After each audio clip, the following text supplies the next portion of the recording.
Second semi-final is about to kick off. Ladies and gentlemen, if you have just joined us, the Overwatch Open, where have you been? You've been missing out on some fantastic video games. We've seen 12 people just beating each other up with various abilities, and it's been a bit of a wild one so far. TSM have just secured themselves a spot in a full best of 3. We got to see all 3 maps this time versus the boys from Liquid, and indeed they did actually put up a solid defense. Dank meme number 1. Dank meme number 2 is ZP is joining me. How did you get your name, mate? Oh, man, putting me on the spot. Let's just say I had Protoss back in Brood War, threw a Z on the front of it. It was a terrible name. At some point, I just shortened it to ZP because everyone called me that anyways. So it is kind of badass, though. I like ZP. That's a cool name. Yeah, no, it works out. It's just like, actually my biggest bane in online gaming is anytime they go, well, you must have 3 characters. I'm just like, all right, I'll throw an S on the end. Why don't you do like Z-E-E-P-E-E? Is that just a little bit weird? That's just a little bit weird, yeah. I'm not cool. I'm not cool like you guys. John, I was about to ask you how you got your name, but let me just introduce his name and you guys can work it out for yourself. It is John Jorasar Sargent. I think I've worked it out all on my own there. Yeah, my middle name is Robin Hood. Wow. Maybe. Do you steal from the rich and give to the poor? No, it's actually RoboCop. Yeah, that makes more sense. Yeah, your parents were obviously having a lot of fun at the time. That's one of the 3 reasons I want children. I just want to see what they look like, and I can give them a fun name. And I don't know what the third one is. It's 2 reasons. You know, they have things for that. It's called, like, a Tamagotchi. Dogs. They came around a while ago. Just going to get a dog and call it Tamagotchi. Whoa, that's what I should do. That's meta. Brainstorming session is in session. Now let's talk about some Overwatch, because that's why you're here. We have FNATIC, and they are going to be going up against NRG. Now, the elephant in the room is NRG. There has been a bit of an organizational shift, and I think it's kind of fun to talk about this one just because of the way it went down. Last week, we were talking about Luminosity in North America. So, ZP? Yeah, so for those of you who are confused as to what has been going on, the team formerly known as Luminosity Gaming in North America is now NRG, which is now known as Shaq's team or Seagull's team. I feel like before LG was just known as Seagull's team, but now Shaq has invested sort of like, I don't know, Shaq might be a bigger name. It's Shaq's team, even though he doesn't play. That aside, it's been an interesting ride for NRG. Certainly, they've gone through roster changes. They've had difficulties at the support spot, where right now, if there's any place where you would have low job security in Overwatch, it's a support play for NRG, where, of course, they've gone through many roster changes. Most recent is where they removed Indust in favor of Dummy. Right. And I feel like they're just trying to switch things around to see what they need to do to get consistent top 2 finishes once more. And it's been up and down for them. Going against FNATIC, another team, as Nubris has had their ups and downs. But we'll see what goes in here. I actually favor FNATIC a little bit going into this, but could easily see NRG and Seagull's crew taking it out. It's going to be close. It's actually an interesting point, because we seem to encounter this in esports all across, like the plethora of all esports, doesn't matter what kind of game type it is. You see teams that are in that second tier constantly making changes, mixing things up, trying new people, new players, new strats, because they can't beat that number 1. Basically, LG, now NRG, were trying to find an answer to beat Envy, right? And they were like, okay, maybe not Indus, we'll try something else. And they are going to keep trying to innovate and work things out until they can take that top spot off the boys from Envy. The maps are on screen. We've got Dorado, Hollywood, and Ilios. We haven't talked about FNATIC, and that's your job, John. Now, this is a team, I assume there's going to be some names that everyone will recognize over in the chat.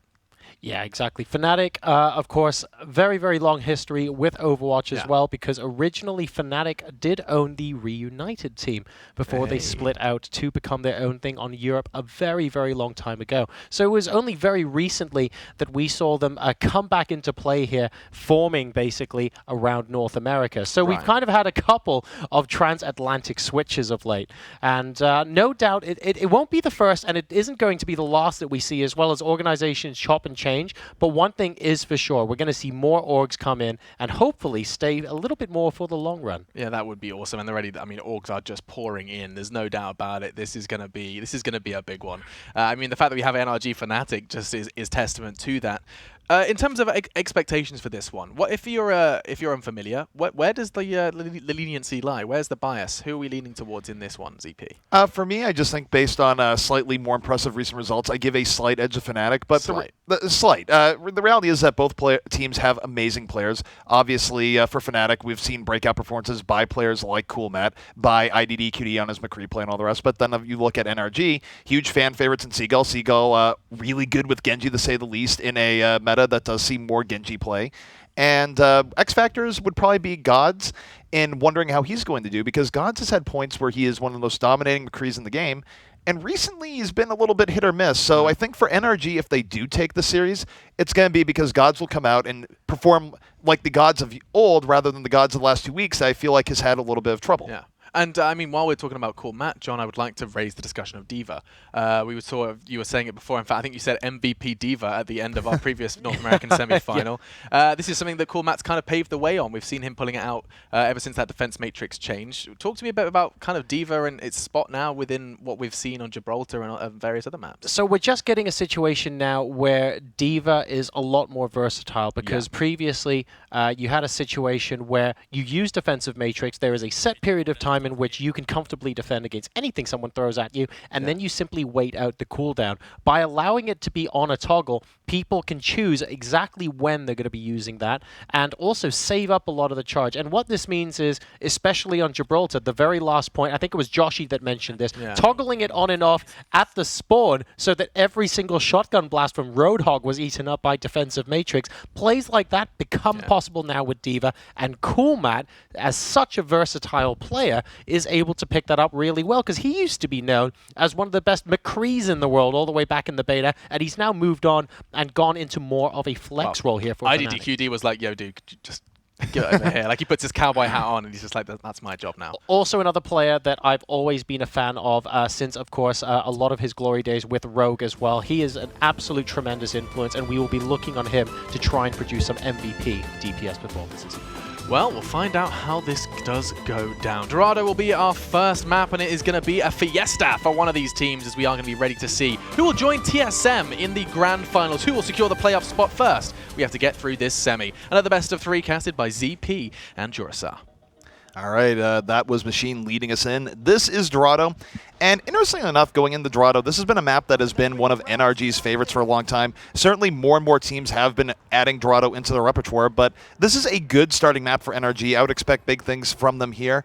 We'll see what they do. Right now, you can't really trust too much in their offense. They will be switching things up. But John, what are we seeing for this FNATIC defense? Well, on the defense from FNATIC, Coolmat69 is going to be playing a tank by the looks of things, but it will be a Zarya. Stoop, not too surprising to see him on Reinhardt, and Buds will be picking up Reaper. As far as supports are concerned, Vonathil and Custer will be on Lucio and Zenyatta respectively, and IDDQD on his beloved McCree. Well, speaking of things that are beloved, looking at the offense coming up from NRG, Seagull will be taking up the Genji mantle. Pooks on the Lucio, Dummy on Zenyatta, God's going to be on Tracer, Milo on Winston, and Enigma, the final piece here on the Zarya. So we'll see how this works out. Of course, Dorado, we talk about a lot where teams don't always try and rush right in, but we haven't seen more trend where teams are a little bit more aggressive, wanting to make the most of their time, not taking as much time to poke. Historically, though, NRG is a team that tends to take things a little bit slower, more methodical on their first attack, so I'd expect them to wait a little bit here, maybe wait to get a big poke, but here they go. They do move in right away. Enigma saw something they liked, and moving in there with Milo. Yep, Winston there trying to sort of be the spear of the attack, and Seagull actually getting a lot of damage, and in the meantime, getting Discord out on him, though, so he's going to have to reflect at the moment, and Gods will go down in the middle of that, trying to be a very, very cheeky flanking Tracer, and that's actually going to be enough for NRG to sit back right now and regroup. Well, the problem there is that Gods did get taken out early, and that is just kneecapping the entire push. You can't really expect to push in here 6v5, and it's not that that was a productive death either. Gods just sort of died without doing much in that case, so that puts everything back. But here we go once more. We have Milo jumping right in, Enigma shielding him as they go in. Seagull, though, under duress, will get taken out by Stoop, IDD, QD, and Zen together. Good focus fire taking him out, and again, NRG in a similar situation where they're down a flanker early on. Not too much damage has been done here to the back. Sure, Stoop's a little bit beaten up, but he can back up, right-click, and it's going to be another hold for the FNATIC side. Ooh, and IDDQD, I think, might have even had an opportunity to pick off Pooks there. Wow, Graviton Surge Pulse Bomb combo trying to go off there, but everybody's staying alive. A little bit of a cheap shot there, I would argue, from NRG, because they were in the middle of regrouping, and Gods takes one to the face as retaliation. That was a great snapshot by IDDQD, but what happened there is that Vonathil had good heads-up play, saw what was going on, dropped the sound barrier, and stopped the Pulse Bomb from doing what it was trying to do. And now, let's talk about ults here from going to the next fight. You take a look at NRG. Dummy has Transcendence up. Pooks has Sound Barrier up, Seagull on Dragon Blade. With only 2 minutes left in the game, this is very important that NRG wins this fight. Otherwise, they could be held. But here they go. Sound Barrier is out and on the way. Seagull slicing and dicing, looking for anything right now. Gonna eat an Earth Shatter instead. Ooh. Here comes Stoop. The hammer is real. Seagull will take out IDDQD, but the Earth Shatter stops the momentum there. It definitely keeps FNATIC in the fight. Yeah, absolutely. Seagull basically having the time completely and utterly tick down there. Buds and Coolmat getting a kill each. In fact, everyone getting on the scoreboard as far as FNATIC are concerned. It looks like they're taking turns at this point as NRG will get pushed back. Such a crucial Earth Shatter there coming out from Snoop. Well, here's the big thing, too, is that he slammed the door on NRG for their best window. They had a whole bunch of great ults there that take this point. They will not have them on the next push. And this, make no mistake, this is their final good attack here. They need this to work out.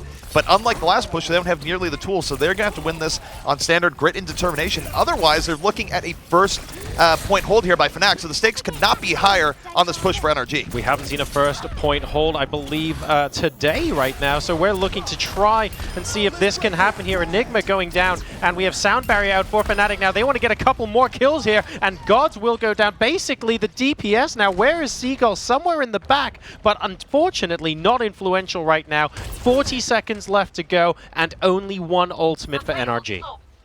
This is not good for NRG. Not only, let's look at the time here. They're going to have to rush in. They're not going to have good positioning for this. They have to go in. That's strike one. Strike two. They're really, really down in ultimates. They have Graviton, Dragon Blade, Wombo combo, but there's a lot of things that can stop that, like Transcendence and Death Blossom and Earth Shatter. But here we go. They are going to leap in. Likely the final engagement. IDDQD with the Pulse Bomb. Does not connect, but Buds takes out Pooks in the back. Seagull on the Buds. Still has not unsheathed the Dragon Blade. Going to have to do it soon.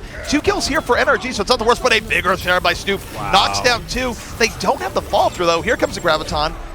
God's able to take out Vonithil, and slowly but surely, NRG is starting to make inroads here, but it's not enough as IDDQD and Snoop are able to fight right back. It's very close, but NRG is not in a good spot right now, John. Snoop mainly just bought time there with the Earth Shatter. Like you said, the follow-up wasn't quite there. It's currently 4v5 at the moment. The only ultimate available now is Coolmat 69, and so close there to the end. He's trying to do it all by himself. He's putting the team on his back to see if he can actually get enough DPS to finish off NRG here. Still in overtime. Sound Barrier coming down now for NRG. That's going to give them a lot of stamina, and Coolmat getting stuck out in the open. Coolmat was stuck out, but IDDQD got to the backline, blew up Pooks. Buds now back in the fight, now on a double kill. Took out both Gods and Milo. Buds looking to be the hero that FNATIC needs. Snoop with the fall through onto Enigma, and that's going to be a hold for FNATIC here. And that, again, if you want to talk about why NRG lost on point A there, it comes down to the push where they had 3 ultimates up, including Dragon Blade and Sound Barrier, and Stoop had the answer in an Earth Shatter, stopped them in their tracks, and they never really had another great opportunity. They did more than expected on that last push, but it still wasn't decisive enough to where it opened the door for FNATIC to get back on the payload. They did just that, and they ended up holding. And this could end up being a very, very quick first map indeed. A lot of NRG fans in the chat right now. FNATIC showing us why they were picked up by the organization and why they are doing tremendously well. Of course, these guys are no strangers to success. IDDQD, of course, being part of so many teams in the past. In fact, a lot of these guys just being part of teams that have won an awful lot of Overwatch matches in the beta. And now, I mean, NRG, they can win this. The dream is alive, but my God, what a dream it would be. It would be incredibly, it's not impossible, but it's very unlikely to hold this far up. It is pretty difficult to say the least. Yeah. And here's the troubling thing, if you are a fan of NRG and crew. This is arguably their best map by a lot of people's thoughts on the matter. Certainly it's a map that is in their top 3 for maps that they do well on. So if FNATIC is able to beat them this decisively on Dorado, what does that say about the upcoming maps that are on the way? It's certainly going to be a big blow to the confidence of NRG in the series going forward. No, spoiler alert, I reckon Ilios will end up being next if we do see a very quick win here. It might just be, it's like when in doubt, pick Ilios.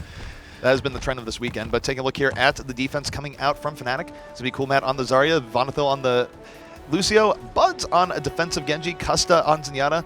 Or sorry, this is for the FNATIC offense. Custa on the Zenyatta, Stoop on Winston, and IDDQD going to be on Tracer. So they're going for the double flanker offense right now, John. All right, well, let's see if they are able to use the flank to their advantage, or if they're going to end up falling flat in their face. Their Buds giving a couple of shurikens just to let NRG know that he is there. Nothing terribly out of the ordinary so far. Discord Orb, though, can make Buds' life very, very difficult indeed. And IDDQD now looking for an opportunity to be super sneaky. Yeah, and the thing for FNATIC here is that they only really need one very good team fight to take it all here, so a lot of pressure on NRG in defending this. Everything must go super well for the remaining 3.5 minutes. And FNATIC, they're taking their time. They know that they're not under much pressure, so they're just looking for that one perfect fight as IDDQD right now, probing for weakness, just trading up poke. IDDQD now able to poke and prod in, and this could be the lever. The prize is open. NRG, 2 people going down very early there. IDDQD and Coolmad getting a kill each, and now he gets on the board with a second. Spots the Discord up on the Reinhardt, trying to get behind, unable to do so at the moment, but it doesn't matter. Milo is surrounded in all directions, and this is going to be very, very quick indeed. Yep, NRG just completely taking on that last fight, and it's going to be a smooth riding here for FNATIC as they go up 1-0 over NRG. And let me just note one thing here that happened in that last fight where, again, I sort of mentioned with NRG that a lot on them is going to depend on Gods rising or falling.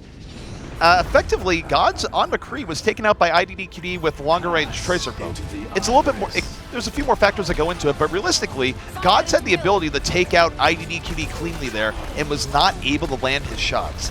That is a problem for NRG going forward. If Gods cannot be that shut down McCree, things bode very, very ill. You mean Gods misses shots on McCree? He does. Wow.